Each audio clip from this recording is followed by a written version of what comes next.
ऐन वेळेला त्या म्हातारीला पडायचं होतं. सगळं वातावरण पेटलं होतं, काय तो सोक्ष मोक्ष लागणार होता आणि नेमका त्या म्हातारीने घोळ केला. घोळ काय? घोळ काय तर? अगं गेली तर गेली ती म्हातारी, आपल्याला काय तिचं? मूर्ख आहेस. म्हातारी गेल्याचं काही नाही, पण काळ सोकावेल त्याचं काय? प्रिया, अगं मरानं का जाय ना ती म्हातारी. आता सगळं आपल्याच पारड्यात पडलेलं आहे. मग पण तेच पारडं त्या म्हातारीमुळे रिकाम व्हायला वेळ लागणार नाही.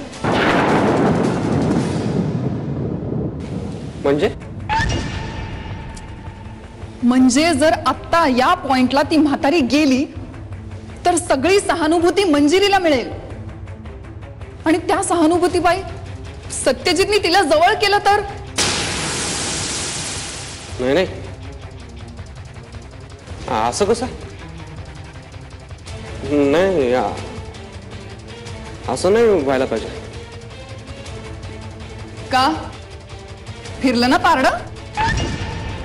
आपण जे सगळं केलंय ना त्याचा काहीही उपयोग होणार नाही. आणि आता सत्यजितच्या मनात नव्याने संशय क्रिएट करायला आपल्या हातातही काही नाहीये. कळतंय का तुला? म्हणजे ही म्हातारी मरून आपल्याला काहीच फायदा नाहीये त्याचा.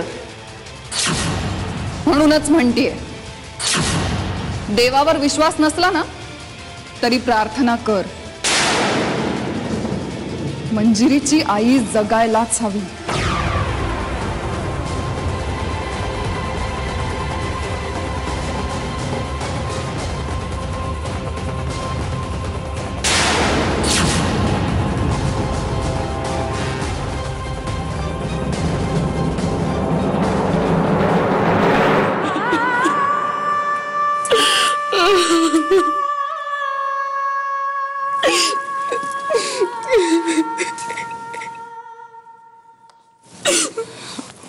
मंजिरी, काही झालेलं नाहीये. हा, रडायचं नाही. नाही काकू, माझी समजूत काढून कुठलाही फायदा नाही होणार आता. मला माहितीये ही जी परिस्थिती निर्माण झाली ना ती फक्त आणि फक्त माझ्यामुळे झाली आहे. अगं काय बोलतेस बाळा तू? हा, असा विचार कसा करू शकतेस? मला खरंच कळत नाहीये मी आता कसं वागू. फक्त एकदा आईला यातनं बाहेर पडू दे. मी वाटेल ते प्रायश्चित घ्यायला तयार आहे, पण आईला असं नाही भगवत आहे मला. अगं बाळा, यात तुझी काही चूक नाहीये. परिस्थितीच अशी निर्माण झालीये की दोष कुणाला द्यायचा, चूक कुणाची मानायची? नाही काकू, यात सर्वस्वी माझीच चूक आहे. जी काय परिस्थिती निर्माण झाली ना त्याला फक्त मीच कारणीभूत आहे. मंजिरी, मी जर आईला फोन केला नसता ना तर आज परिस्थिती वेगळी असती. अगं, मी आईला फोन करून तिला म्हटलं की तुझ्यामुळे तुझ्या एका वचनामुळे माझा सगळा संसार उद्ध्वस्त झाला आणि त्याचा केवढा धसका घेतलाय आईने.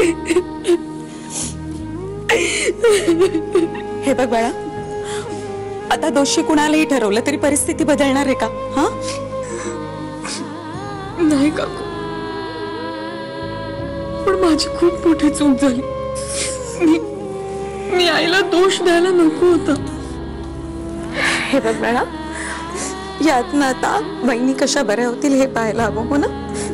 हा, आणि हे बघ, जे काही घडलं ना त्यात तू होरपळली गेलीयस बाळा. तुझा दोष काहीच नाहीये. स्वतःला नको असा दोष देऊस.